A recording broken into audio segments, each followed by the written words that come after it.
नमस्कार प्रेक्षकांनो, थोडं तुझं आणि थोडं माझं ह्या मालिकेच्या पुढील प्रोमोमध्ये आपण पाहणार आहोत. प्रभूंच्या घरी कीर्तनाचा सोहळा चालू असतो. त्याच वेळेला गायत्री ही रूममध्ये नसते, म्हणूनच आता मानसीला संधी सापडलेली असते. ती गायत्रीच्या रूममध्ये जाते आणि दरवाजा ओढून घेते. आता ती कपाटात फाईल शोधू लागते, पण लॉकरची चावी नसल्यामुळे ती जरा गोंधळते. त्यानंतर तिच्या लक्षात येतं की रूमची चावी इकडे ठेवलेली असते, कारण तिने विनोदचं आणि गायत्रीचं बोलणं एकदा ऐकलेलं असतं.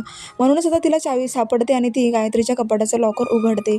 त्यात आता तिला एक फाईल सापडते, ज्या फाईलमध्ये गीता बहिणींनी त्यांच्या हस्ताक्षरामध्ये गायत्रीला असं लिहून दिलेलं असतं, एक प्रकारे वचन दिलेलं असतं की ती प्रभूंच्या घरात कायमस्वरूपी तिचं स्थान नाही आहे आणि ती ह्या घराला वारसा हक्कसुद्धा मिळवू देणार नाही, असं सगळं त्याच्यात लिहिलेलं असतं. त्यामुळे मानसीला धक्का बसतो.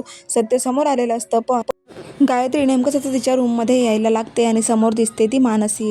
आता मात्र मानसी खूपच घाबरते, कारण पुरावा तिच्या हातात आहे, पण समोर गायत्री असल्यामुळे आता दोघेजण एकमेकांना कसं फेस करणार हेच आपण पाहणार आहोत. पाहत राहा थोडं तुझं थोडं माझं.